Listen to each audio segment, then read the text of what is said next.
Bom dia, 1984, As Avessas. Hoje eu vou falar de uma coisa aqui engraçada, de comediante. Ali pelos anos, início de 90, né? 30 anos atrás, mais ou menos, tinha um comediante que ele criou uma personagem assim, que era assim, o cara andava com uma gaiolinha coberta com aquele paninho preto, né? Que os criadores passaram em bota em cima da gaiola. E ele falava que era o caçador de corrupto. E era um quadro muito interessante, ele contracenava com as pessoas, e as pessoas chegavam assim, mas é corrupto, cadê o corrupto? Deixa eu olhar, deixa eu ver e tal. E ele puxava o paninho, a pessoa olhava lá dentro, olhava pelo outro lado. E realmente nenhum dos convidados ali que chegava ali para conversar com ele via o corrupto.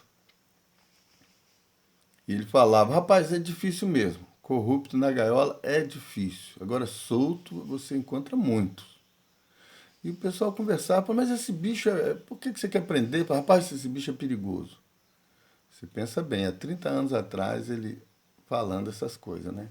Aí ele dizia, olha, o corrupto ele ataca as florestas, ele ataca as escolas, ele ataca os ministérios, ataca as estradas, é terrível o corrupto e tal. E ficava ali naquele lenga-lenga, né? Sobre essa questão caçando corrupto. Bom, se passaram 30 anos e as coisas não mudaram muito, não, mas mudou um pouquinho, né? A gente já vê algum corrupto na gaiola. Fica pouco tempo, é verdade, né? Fica pouco tempo. Rapidinho o corrupto foge. O corrupto é terrível. Mas já se vê. O solto nem se fala, né? Deve ter aumentado muito, né? A gente vê que as florestas agora estão bem mais atacadas, os bancos mais atacados, a Petrobras mais atacada. E não tem para ninguém não, né? Mas na gaiola já se vê alguns por pouco tempo. Agora você veja bem, o que você acha assim que você ou outro cidadão, o cidadão brasileiro, né, que somos em 200 e tantos milhões, tem a ver com isso? Nós podemos assim fazer alguma coisa para botar um freio nessa questão, para que a gente possa ver os corruptos na gaiola por mais tempo, né? E diminuir também isso, porque existe até um ranking, né, mundial de corrupção e o Brasil está bem posicionado. É um dos poucos rankings, né? Que o Brasil se posiciona bem junto com o negócio de fome, desigualdade social. Alguns outros rankings aí que o Brasil se posiciona bem, um deles é a corrupção. E o brasileiro, o cidadão pode fazer? Deixa aí nos seus comentários, você acha que você tem alguma coisa com isso ou você não tem nada com isso?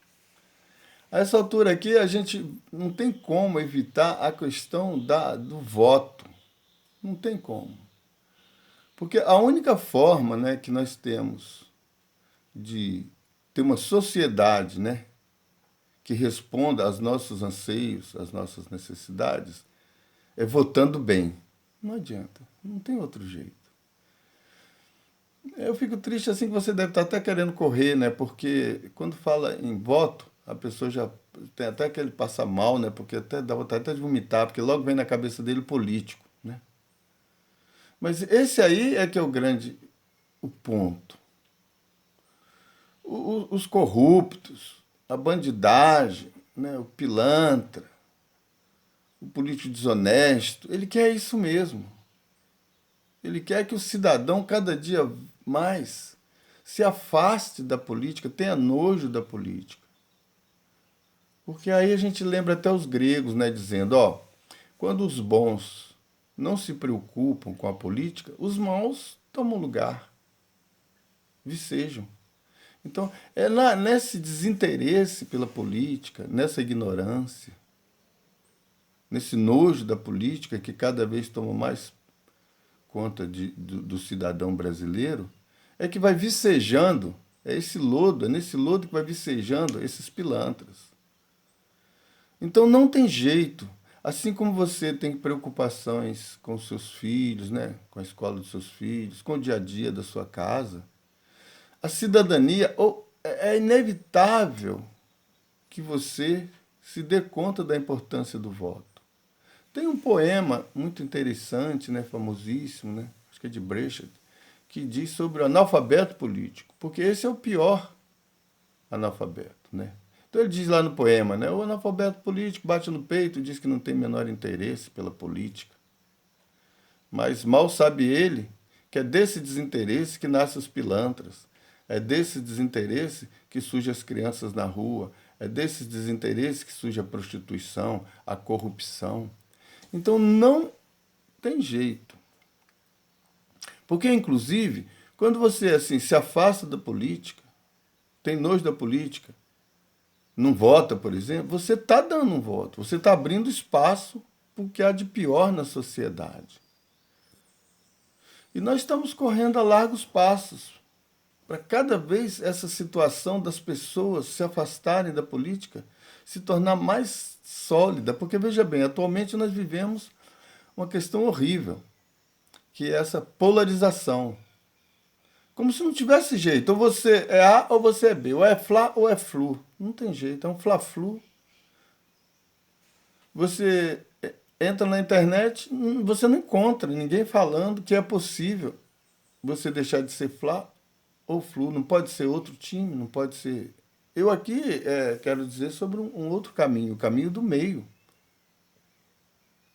Porque atualmente nós estamos vivendo uma situação onde você se sente obrigado a adotar um corrupto. Então aqui nós temos bandidos de estimação. Não tem jeito. Tem dois times, os dois times têm corruptos, e ali você escolhe o seu corrupto. Né? Como lá no personagem lá do comediante. Lá, o comediante é o Jô Soares, ele morreu um fantástico comediante. Né? Então não tem para ninguém. Todos que você vai na televisão observar estão defendendo o seu corrupto de estimação. E isso aí piora realmente a percepção do cidadão de bem. Né? Ele quer se afastar. Mas não, você não se afaste. Procure se informar melhor. Você sabe em quem você votou? Você lembra de qual foi a última pessoa que você votou?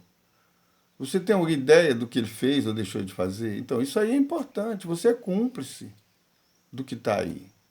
Quando você bate no peito, como diz lá no poema do Brecht, e diz que não se interessa por política, que tem nojo de política, você está se tornando um cúmplice da miséria que ronda o nosso país. Porque os indicadores do nosso país são terríveis. As coisas estão acontecendo à sua volta e você às vezes fala, está acontecendo isso, está acontecendo aquilo, isso é ruim, aquilo é péssimo. Mas como mudar isso? Melhorando o Congresso. Nós precisamos aprimorar o nosso Congresso. Que o Congresso é que deve representar o interesse dos brasileiros, do povo em geral, né? E é evidentemente que o Congresso que está aí, e que sempre esteve, aliás, não representa os interesses. Porque você vê que nós temos 1% que tem 90% da riqueza, e no final você vê que as leis votadas lá no Congresso, eles estão muito mais assim, dentro do interesse desse 1% do que desse outro 90%. Então é evidente que o Congresso não está trabalhando dentro daquilo que interessa aos brasileiros, a grande maioria, né? As pessoas mais simples. Então você procure pensar sobre essa questão. Evitar a política é simplesmente abrir a porta para o pilantra, para aquele que não presta. 1984 é isso aí, é a tentativa do encontro do caminho do meio. Sair fora desse negócio de ser obrigado a ter corrupto de estimação. Isso é possível. Agora, é preciso um esforço, né?